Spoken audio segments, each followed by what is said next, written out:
आता निवडणुका जवळ येत आहेत, विकास कामांचा भरभराट सुरू झालेला आहे. मात्र यामध्ये निवडणुकांपूर्वीच विकास कामं का निघतात? तर ह्याला कारण आहेत की समाजातील जे समाजसेवक म्हणून येणारे दलाल, जे तुम्हाला मी थोडक्यात सांगतो.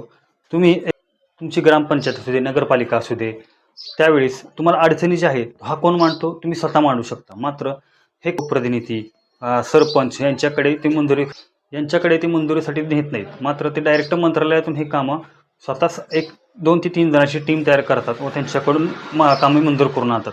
ही कामे मंजूर करून आणल्यानंतर जो निधी तुमच्या ग्रामपंचायत असू दे किंवा नगरपालिका असू दे, याला जो मिळतो त्यापैकी बहुतांश जवळपास कितीतरी टक्केवारीचा निधी हा तर एजंट व दलालांना तसेच लोकप्रतिनिधी यांना वाटून जातो. म्हणजे असं होतं की किती कोट्यावधीची कामे मंजूर केलेली फक्त आपल्याला कागदावर दिसतात, मात्र तुमच्या समाजापर्यंत किंवा तुमच्यापर्यंत येईपर्यंत ते फक्त लाखापर्यंत येऊ शकतात.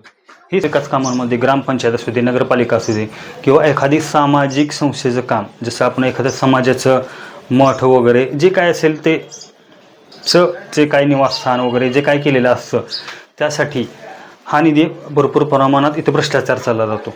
जेव्हा ही टीम मंत्रालयातून जाऊन किंवा काही जे संबंधित अधिकारी आहेत त्यांच्याशी संगनमत करून याची प्रस्तावना मांडल्यानंतर त्याची मंजुरी करून आणतात. मात्र हे काम जनतेपर्यंत पोहोचताना प्रत्यक्षात जेव्हा सुरू होतं त्यामध्ये कित्येक एजंट इन्व्हॉल्व असतात.